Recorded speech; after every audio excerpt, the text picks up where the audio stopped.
Seguimos en este segundo bloque en profundidad y bueno, previo a lo que es la declaratoria de la independencia del 25 de agosto, quisimos invitar a un profesor de historia para que nos cuente qué se celebró, qué pasó el 25 de agosto. Y para eso, bueno, invitamos a nuestro amigo José Buslón, que lo hemos traído otras veces aquí, pero como político en realidad. Pero hoy lo traemos como profesor de historia. Vino como profesor de historia y ya estuvimos de acuerdo en varias cosas, y que así conste. Sí. Es verdad, que conste en actas. Sí, porque una de las cosas creo que es importante, que más allá de la nostalgia y todo, que nosotros tenemos que celebrar la independencia. Bueno, ¿qué pasó? ¿La previa, ese día, después? Bien, muy bien. Yo, por un poco de desviación profesional y para optimizar el tiempo, me hice un papelógrafo bastante prolijo. Hasta acá llegó mi prolijidad. Estamos en clase, ¿no? Estamos en clase. Estamos hablando de la independencia, la declaratoria de independencia, y nos tenemos que situar en el año 1825. Sí. Entonces el tema es declaratoria de independencia del Uruguay, 1825. ¿Cómo llegamos a esa declaratoria de independencia? Bueno, llegamos unos meses después de lo que fue la Cruzada Libertadora del 19 de abril del mismo año, donde los orientales confrontan con las fuerzas portuguesas, brasileñas que estaban en nuestro país, y producto de esa confrontación es que se llega a esa declaratoria de independencia de 1825. Y yo les pido que quienes están siguiendo el programa, incluso te dejo la tarea a ti, Meli, que busques el concepto anacronismo, ¿no? Vamos a hablar de la declaratoria de independencia brevemente y que busquen el concepto de anacronismo. En esa declaratoria de independencia de 1825, promulgada en la Florida, se plantean tres leyes fundamentales que, a los efectos de ser ajustado a la realidad, vamos a hacer mención a ellas. La primera ley es la ley de independencia.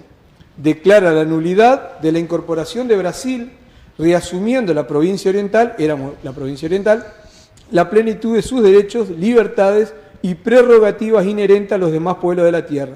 Se declara de hecho y derecho libre e independiente del rey de Portugal, del emperador de Brasil y de cualquier otro del universo, ¿no? O sea, cualquier monarca que aspire a tener injerencia sobre la provincia oriental, no. De cuajo se arranca eso planteando esta ley de independencia.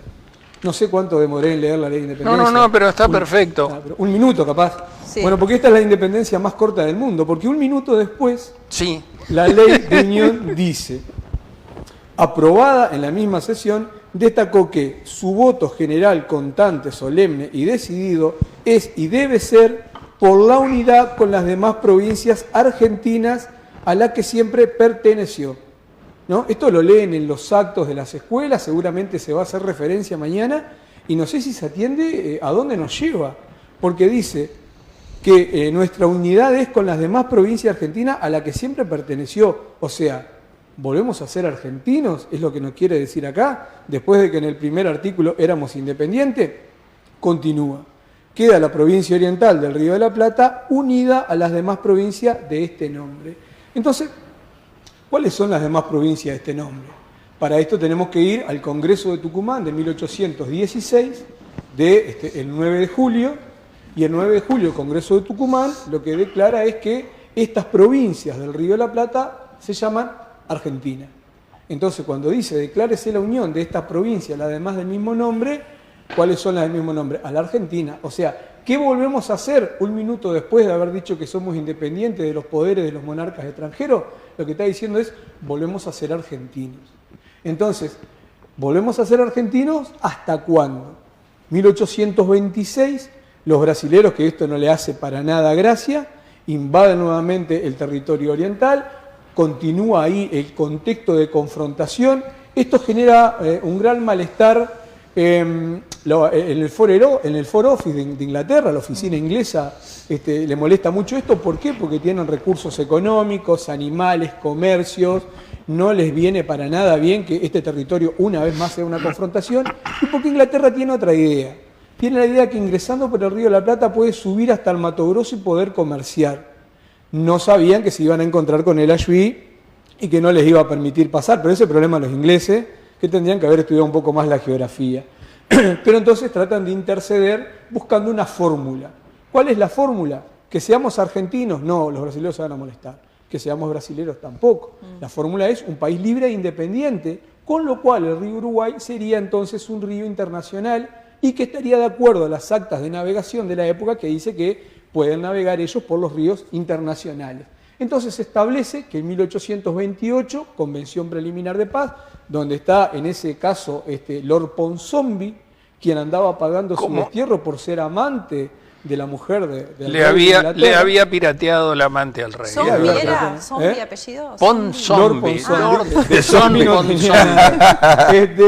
No era ningún zombie, era vivísimo. Acuerdan una fórmula con formar un país con una estructura republicana, división de poderes, ejecutivo, legislativo y judicial, con independencia de poderes y con una constitución. 1830, entonces, se jura la constitución. A partir de 1830, ¿qué tenemos? Uruguay. Un país sin nombre, porque es la república, estructura jurídica, con división de poderes, oriental del Uruguay, que está al oriente del río Uruguay. ¿Pero cómo se llama? Es como que llega el muchacho que vive a la vuelta a la esquina, pero ¿cómo se llama el muchacho? Y acá la República Oriental del Uruguay es una descripción jurídica, geográfica, pero sin nombre. Nacemos sin nombre en 1830. Entonces, declaratoria de la independencia del Uruguay. ¿Buscaste anacronismo, Meli? ¿Estabas atenta? No, por supuesto que lo busqué. Acá lo tengo. Pero hay una cosa, mientras Meli hace los deberes, ya lo tengo pronto. Estaba conversando. No, acá estoy. Sí, la anoté. Acá estoy. No, pero digo, en todo ese proceso también habían otros intereses que no eran los de los ingleses. Exacto. Porque, por ejemplo, Trapani, que fue uno de los grandes financistas de la Cruzada Libertadora, era el administrador de las estancias de Rosas, que tenía especial necesidad de que la provincia oriental volviera a ser el gran productor de ganado y la gran invernada de Buenos Aires, donde se engordaba el ganado. Exacto. ¿Por eso financia la Cruzada? Por eso hubo una gran financiación. Pero también en la independencia del Uruguay fue muy importante el interés del puerto de Buenos Aires, que no quería para nada que el Uruguay volviera a ser parte de Argentina, porque entonces todas las provincias del hinterland argentino salían por el puerto de Montevideo y perdían las rentas aduaneras del puerto de Buenos Aires. De mayor profundidad, mejores condiciones. Mejores condiciones, que fue el mismo lío que tuvo Kirchner con los agricultores de alta tecnología por las retenciones que le hacían a las exportaciones de grano. La lucha de puertos. La lucha de puertos perdura en el tiempo. Y nunca se habla mucho de eso. Yo cuando me enteré de que existía la lucha de puertos, se me aclaró todo el lío del Uruguay. Bueno, te leo, profesor. Sí, yo soy el alumno que estudia un poco para molestar. Sí, ya veo. El alumno disruptivo. Bueno, no sé quién de los tres queda examen, yo seguro que no. El concepto que iba a buscar Melanie entonces era... Bueno, te cuento. Error que resulta de situar a una persona o cosa en un periodo de tiempo que no corresponde con el expropio. Exacto. O sea es un anacrismo describir un encuentro entre Aristóteles y Arquímedes. Hecho, circunstancia actual que no es actual sino propia o característica de las costumbres del pasado. Cazar con lanza hoy en día es un anacronismo. O sea que el anacronismo entonces como esa disrupción, ya que utilizábamos el concepto, entre un hecho y un tiempo que no se corresponden. Entonces hablar de la independencia del Uruguay en 1825, cuando no existía el Uruguay, es un anacronismo. Y esta exposición que titulamos Declaratoria de la Independencia del Uruguay, podríamos entonces llamarla de otra manera, y en este caso podría ser reincorporación de la provincia oriental a la Argentina.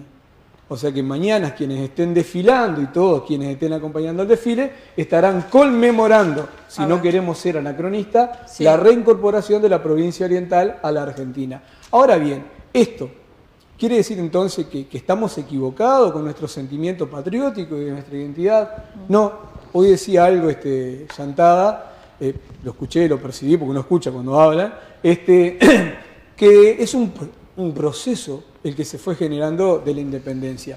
No podemos negar que el sentimiento de la idea de una provincia autónoma estaba presente, como en otros estaba presente, por ejemplo, que querían pertenecer a Francia. Pues entonces hemos sido engañados.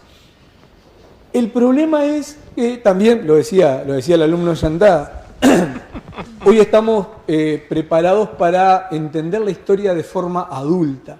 En su momento necesitamos el mito fundante de ese padre de todos que permita aglutinar y reducir las diferencias que teníamos entre uruguayos. Hoy entre uruguayos ya hemos procesado tantas cosas que hemos vivido juntos que tenemos una identidad fuertemente consolidada para la cual no precisamos esa idea del padre protector o de la historia mística. Es como nos pasa, sí. Bulón, en realidad lo que quería Artigas era eso, lo que pasó en 1825, no lo que pasó en 1830. Exacto, ¿no? Sin un poder centralizado en manos de Buenos Aires. Claro, ¿no? una provincia autónoma con federal. la capital Bueno, en otro lado, y pero, por eso fue que no le aceptaron los diputados. Exacto. Y esa Las fue instrucciones del año 13 fue donde se pudrió bueno, todo. pero convengamos que la idea artiguista es lo que vive Argentina, provincias independientes con su propia constitución. La banda oriental ser una provincia más. Que se verá una provincia más. Es lo que pasó en 1925. De hecho, cuando Mariano Moreno, a través de la Junta de Mayo, lo convoca a Artigas, lo convoca para llevar adelante ese proceso. ¿Cuál es el tema? Que disputas internas en la Argentina lo terminan corriendo a Mariano Moreno y quienes asumen después, Artigas resulta bastante improcedente e inoportuno para sus incomodísimo. ¿Y cuál es la fecha ideal? Y lo que pasa es que en historia yo voto por 1830. ¿Cómo? Que en historia siempre las fechas son arbitrarias, las establecemos por alguna razón que nos resulta más oportuno. La fecha real, ¿desde cuándo existe Uruguay? 1830. Lo demás es parte, si se quiere, de un proceso fundacional. Pero incluso esto no es inocente, ¿no? Elegir una fecha o elegir otra fecha tiene que ver con determinados propósitos. ¿Por qué se eligió a Artigas y no a Rivera o no a La Valleja? Porque uno identificado con la divisa colorada, otro identificado con la divisa del Partido Nacional, o Oribe, por ejemplo, iba a ser muy preocupante, muy inconveniente. Esa cucharada de sopa no se la tomaba nadie. Iba a ser mucho más sangre. Pero además hay otra cosa que es bien interesante. En 1828, en la Convención Preliminar de Paz, ¿me permite, profesor? Sí, por supuesto. No, en la Convención Preliminar de Paz se da una cosa interesantísima. Siéntese, profesor. El gobierno de Brasil nos declara independientes. Sí. Argentina está de acuerdo. Y Su Majestad Británica pone la firma de garantía. Y nosotros no nos consultó nadie. Exacto. Así Incluso el primer ejemplar de la Constitución fue redactado en portugués, no fue redactado en castellano.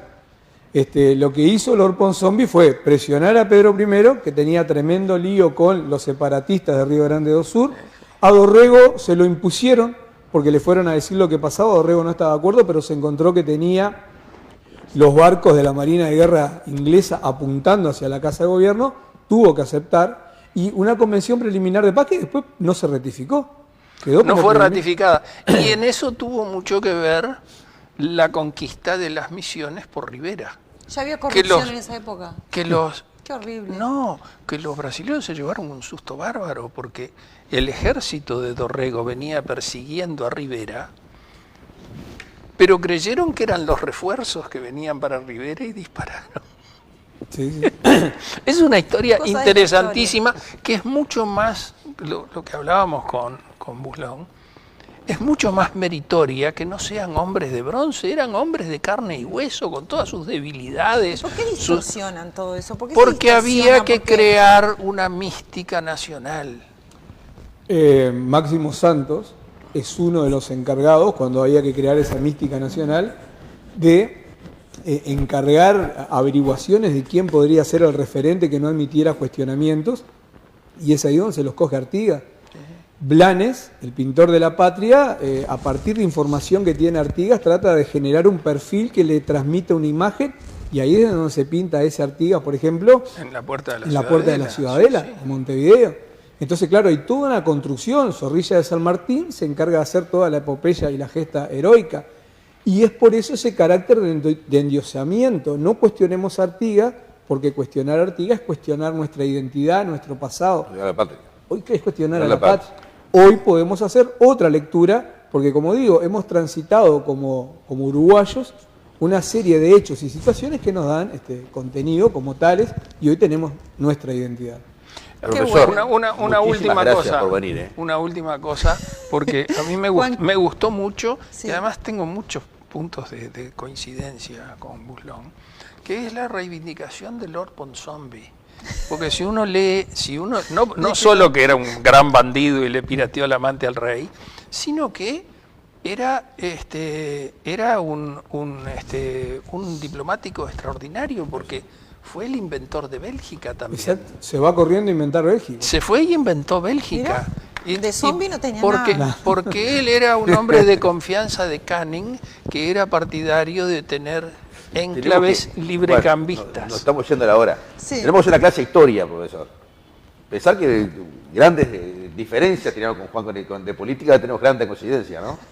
Lo que pasa que... Así que tenemos que hacer una clase, un programa de historia y política. Historia política. Pero cómo no. Gracias por venir, gracias por aclararnos. Y bueno, y gracias a ustedes estamos en contacto de vuelta. Y gracias a ustedes por la posibilidad de ponerme en contacto con su público. Y qué agradable coincidir. Vamos a un corte. A mí me gusta la historia. Las diferencias son dialécticas, ¿no? Efectivamente. Vamos a ir a un corte de director y ya volvemos con tu último invitado. Gracias.